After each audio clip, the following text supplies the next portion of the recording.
Bad girl. Movie की शुरुआत में हम एक परिवार को देखते हैं जो कुछ दिनों के लिए शहर से अपने गांव के घर में रहने आते हैं। दरअसल उन्हें अपने उस घर को बेचना रहता है और वो क्लाइंट के सामने अपने घर का इंप्रेशन जमाना चाहते थे ताकि उनको लगे कि वो घर परिवार के रहने के लिए बहुत अच्छा है। और इस फैमिली में 3 लोग रहते हैं, पीटर, उसकी बीवी मिचेल और उसकी बेटी एमी। सब कुछ इनके प्लान के मुताबिक चल रहा होता है, पर एमी को इस जगह से बहुत प्रॉब्लम रहती है क्योंकि यहाँ उसे अपने मन का कुछ भी करने नहीं मिल रहा होता और वो बहुत बदतमीज किस्म की लड़की रहती है। और उसके पास्ट के बारे में बात करें तो उसकी वजह से पीटर और मिचेल को आए दिन बर्दाश्त ना की जाने वाली परेशानियों का सामना करना पड़ता था और ये सिलसिला अभी भी चल ही रहा होता है। पर फिर भी ये एमी को सुधरने का मौका देते रहते हैं, पर एमी पर इसका कुछ असर नहीं होता। इस जगह पर कुछ दिन रहते रहते एमी बोर हो जाती है तो वो रात को घर से भागने का प्लान बनाती है और इसके लिए वो अपनी स्कूल की एक दोस्त को अपना लोकेशन भेजती है और उसे रात को वहाँ से पिकअप करने को कहती है। सारी प्लानिंग बनाने के बाद रात होते ही जब पीटर और मिचेल सो जाते हैं तब एमी घर से भाग जाती है और अपने दोस्तों को भेजी हुई लोकेशन पर जाकर उनका इंतजार करने लगती है। पर कुछ देर के बाद उसे पता चलता है कि उसके दोस्तों ने उसे धोखा दे दिया है,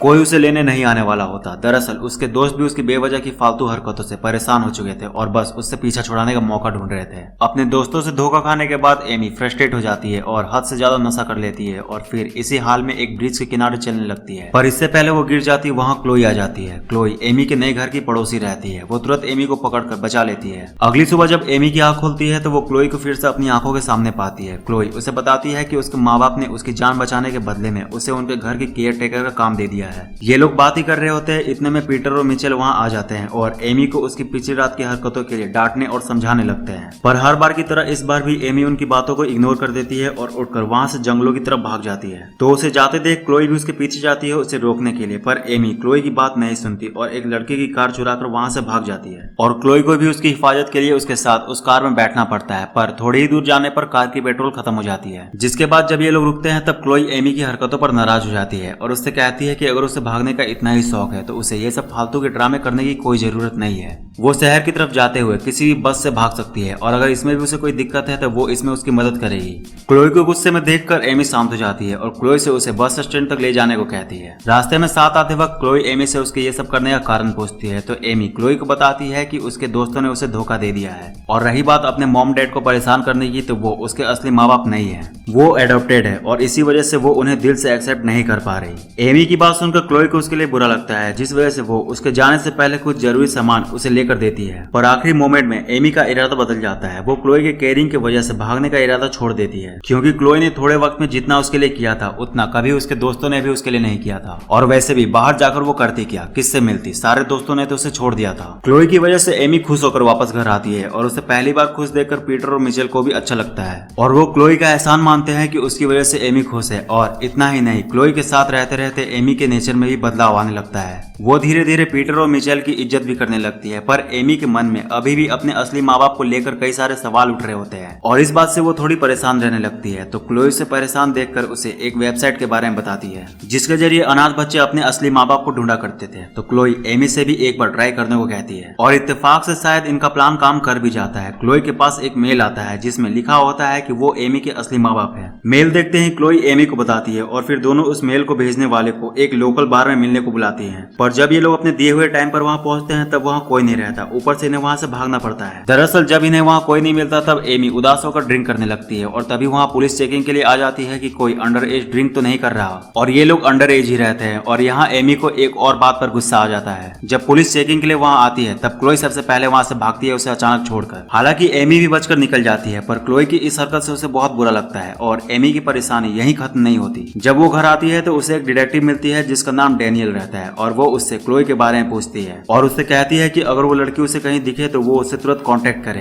क्योंकि वो बहुत खतरनाक है। और ये सुनकर एमी को बहुत जोर का झटका लगता है कि ये अभी अभी उसके साथ क्या हुआ, उसने क्या सुना। उस डिटेक्टिव के जाने के बाद एमी से रहा नहीं जाता तो वो तुरंत क्लोई से मिलने चली जाती है, पर उसे घर पहुंचकर उसे और भी ज्यादा शौक लगता है क्योंकि वो जिस क्लोई को ढूंढ रही होती है वो उस घर में नहीं रहती। दरअसल एमी इससे पहले क्लोई के घर नहीं गई रहती और क्लोई ने उसे यही घर का एड्रेस बताया था कि वो उसी घर में रहती है। ये सब देखकर एमी टेंशन में आ जाती है और उसके मन में कई सवाल उठने लगते हैं कि वो इतने दिनों से जिससे मिल रही है और जिससे अपना दोस्त मानती आ रही है वो असल में है कौन। वो ये सब सोच ही रही होती है कि तभी क्लोई अचानक वहाँ आ जाती है और उससे माफी मांगने लगती है कि उसने उसे अचानक छोड़ दिया। तो एमी उसकी सारी बातों को इग्नोर करके उससे सीधा पूछ देती है कि वो कौन है क्योंकि उसे पता चल चुका है कि वो असली क्लोई नहीं है। एमी की बात सुनकर क्लोई पहले तो थोड़ा परेशान होती है पर थोड़ी देर बाद वो उसे अपने साथ एक जगह ले जाती है जो एकदम जंगलों के बीच में रहता है। वहाँ पहुंचकर क्लोई एमी से कहती है कि वो यहीं रहती है और वो उसकी ही तरह एक अनाथ थी, पर अब उसे पता चल चुका है कि उसके असली माँ बाप पीटर और मिचेल हैं और इसीलिए वो उनके करीब आई है और उसने ही वो वेबसाइट का ड्रामा किया था ताकि वो उसे पीटर और मिचेल से दूर कर सके।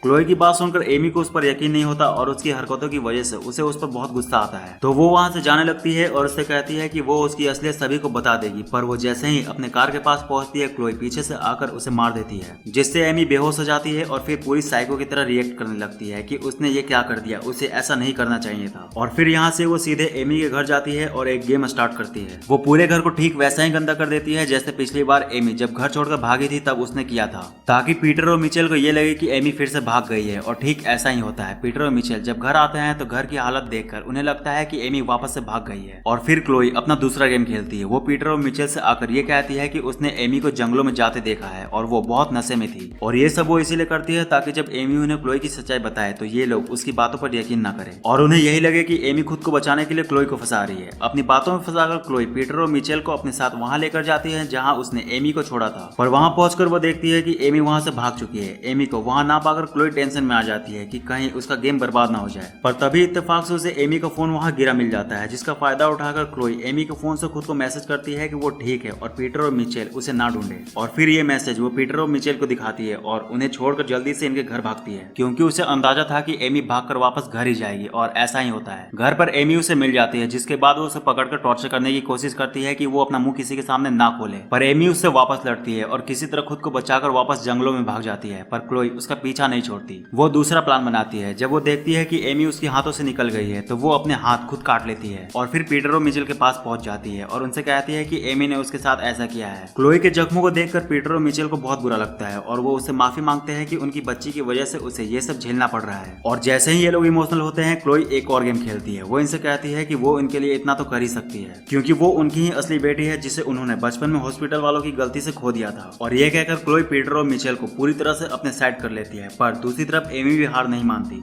वो किसी तरह डिटेक्टिव डेनियल को कॉल करके बुला लेती है और फिर उन्हें लेकर अपने घर आ जाती है, जिसके बाद डेनियल पीटर और मिचेल को सारी सच्चाई बता देती है कि क्लोई उनकी बेटी है और वो एक साइको है। क्लोई की सच्चाई बताकर डेनियल उसे जबरदस्ती अपने साथ ले जाती है, पर क्लोई इन सब चीजों से बहुत ज्यादा एग्रेसिव हो चुकी होती है। उसे अपनी बनाई कहानियां ही रियल लगती है, जिस वजह से अपनी कहानियों को बचाने के लिए क्लोई डेनियल को चाकू मार देती है। और ये देखकर पीटर जब उसे रोकने की कोशिश करता है तो वो गलती से पीटर को भी चाकू मार देती है। क्लोई के पागलपन को देखकर एमी और मिचेल जल्दी से पीटर को उठाकर घर ले आते हैं, पर क्लोई अब आउट ऑफ कंट्रोल हो चुकी होती है। उसके सिर पर बस सबको खत्म करने का भूत सवार रहता है, जिस वजह से वो डेनियल को पूरा खत्म करने के बाद इन तीनों को भी मारने इनके घर तक पहुंच जाती है। तो आखिर में एमी से भी रहा नहीं जाता। अपने परिवार को बचाने के लिए वो सीधा क्लोई से भिड़ जाती है और किसी तरह उसके ही चाकू से मार देती है। और फिर दोनों मिलकर पीटर को हॉस्पिटल लेकर निकल जाते हैं और मूवी यहाँ खत्म हो जाती है।